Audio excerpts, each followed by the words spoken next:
they had a temporary pastor who has now been removed by the bishop. So I assume they're having what they call supply priests. A different priest comes every Sunday. However, the vestry has now decided that the building is uninhabitable, that they can't even have vestry meetings in the building, that there's all sorts of asbestos and leaks and horrible things about the building. They are also talking about merging with St. Mark's Episcopal Church in Plainfield. They're a small congregation, and that's certainly a possibility. But it's very clear to me that they're on their way to selling that building. This is all preparatory to doing that, which they would need, I believe, approval of one of the committees of the Episcopal Diocese of New Jersey. I still have not seen, and I wish I would see it, that Andela has issued them summonses for the removal of those stained glass windows, the Tiffany windows on the side of the church.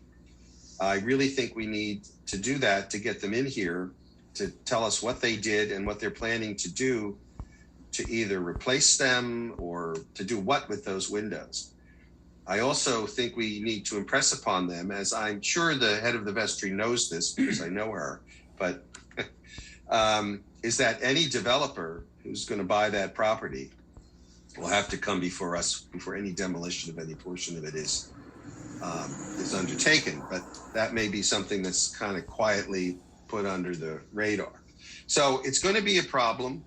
I think it'd be best if we tried to do something to head it off or bring it to a head and get them in front of us.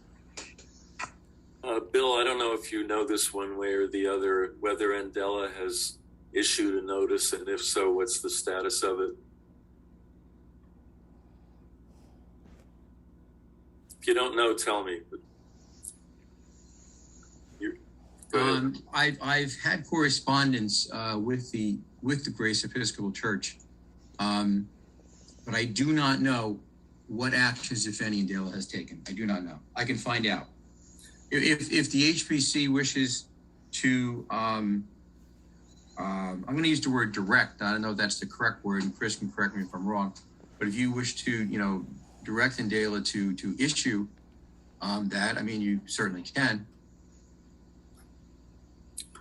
I just want to let you know, there was also a letter written by an attorney for the Diocese of New Jersey telling us we had no jurisdiction over this building or those windows, in particular the windows, which Barton has read. And I would tell you, in my personal opinion, it's not worth the paper it's printed on.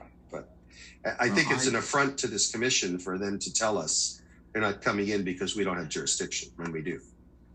Yeah, I responded to that letter, and I responded to an email in my position as administrative officer, and I have not, that was a month and a half ago, and I have not received anything since.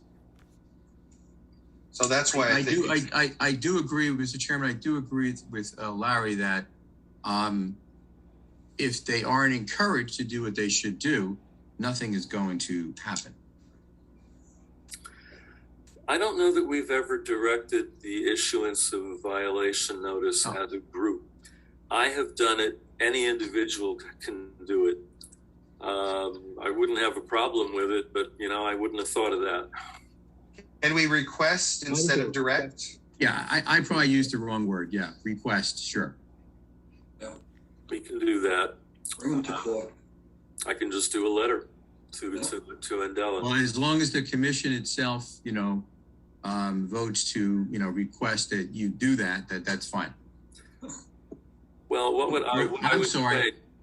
I think, and again, Chris, correct me if wrong, they're going to direct the chair to request that this action be taken. Is that correct? I like the use of direct in that sense. Yes, I agree that there should be a motion. Okay.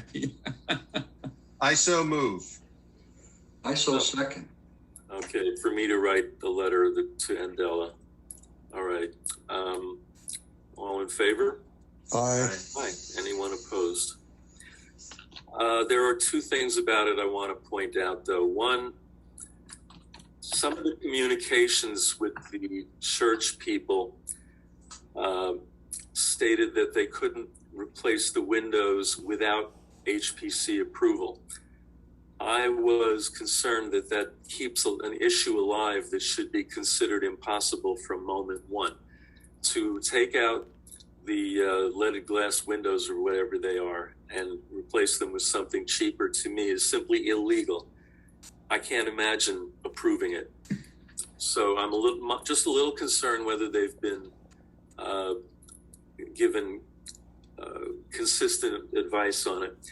The other problem I have, I don't know how you enforce something like this. You're talking about a nonprofit entity that's on the verge of collapse anyway. How do you find them? Like, what do you do to force them to act? Well, one thing that can be done under our ordinance is to go to court for an injunction, but I don't think that's likely to be supported by the council and mayor. In fact, I don't remember it ever being done in my 30 years of working here.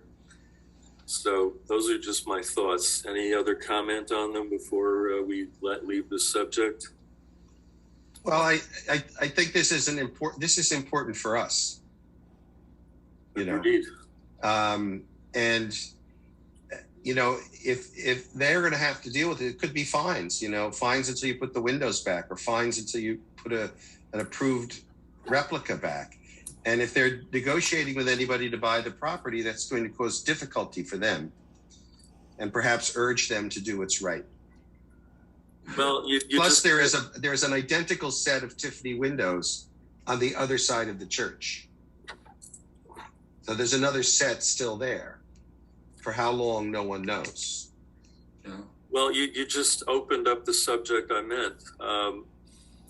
To install replicas, to me, is illegal. I cannot imagine approving that. If to install something exactly like what was taken out, like if it just falls apart and has to be replaced with something, to replace it with a replica of similar material, that's allowed. That's probably what we would require. But anything short of that, a replica using inferior materials, I just would say no. Our ordinance does not allow that. Yeah. Bill? Yeah. I'm looking at this in two ways. One, to take care of the window situation, all right, and force them to court. The second part on it, if they do foreclose or go bankrupt and try to sell that building on it, that's the major issue to me on it. So anything we can write that would go into a title search or any type of background search on it to prevent that from happening, or somebody steps up to the plate and we have that in force already, I think we're a step ahead of it. Oh, I don't think recording this publicly would really have anything to do with it. It's not a title issue. But if a new owner came along, they'd have to get a certificate of continuing occupancy. Right. I guess that's true for non-residential structures. And that would be the point where somebody in City Hall sees that there is a problem. Yeah, and that's my point, to get that in that folder, that it's already there. It's not something that we reacted because they reacted.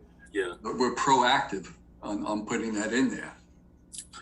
Well, I'll do the letter, and that can become part of their property file. And what happens from there happens. But gosh, I hope somebody new is entering the picture. A new Larry, was it the priest? What was the title of the person that's causing this problem? Well, I can't say personally that I know it's exactly that person who's causing the problem, but in the Episcopal Church, the vestry as a whole and the wardens, the senior and junior warden, are actually in charge of the building.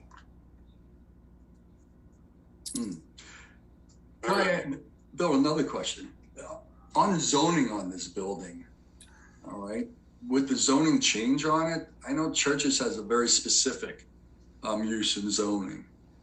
So if they did sell it, would they have to sell it to another church or something like that? Well,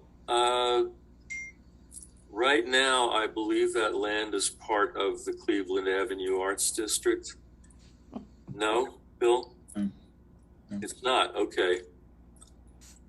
So what is it zoned as? Probably mixed use at that location. I mean, I don't know if anybody can access the zoning map, but I don't believe the Arts District includes the church, because none of the Arts District goes to 7th, and this property obviously does go to 7th. So I do not believe it does. I believe it ends at 6th. What is this zone? I'd have to I'm look at looking the map. for that now. And it could be specialty spot zone too. Well, but regardless of what zone it's in, it doesn't matter. It's not as if we have a church zone. So whatever it is, I mean, they can sell to whoever they want. The issue comes down to use. And so, if they wanted to continue being a quote house of worship, regardless of what faith, that's not a problem. It's if they go to change the use in some way, that's when the zoning issue comes up. It really doesn't matter what zone it's in. Correct. I've got the map. It's R4. R4. Okay, there you go. Yeah, moderate density residential. So that means it's a legal pre-existing non-conforming use, and they, Well, that would be true anywhere. I don't think we can get rid of churches under any circumstances. Well, I don't want to get into a zoning debate at 1010. Right. But I mean, it's not a matter of getting rid of churches. Churches are permitted in a number of zones. Yeah. And in those zones, they certainly are not legal non-conforming. They are legal permitted uses. Yeah. What I would hate to do is push them over the ledge that a lot of other churches have fallen over. And we have Crescent Avenue teetering right behind them, which is simply that there is not a viable congregation there anymore, and it'll never be reorganized. And Bill, they're already there. Yeah. They're already looking to merge with another church. Yeah. yeah, but what does that do for the building? And we only care about the building. So, all right. I'll do a letter to bring this to a head, and we'll just have to stay tuned about it. The other thing I wanted to go into briefly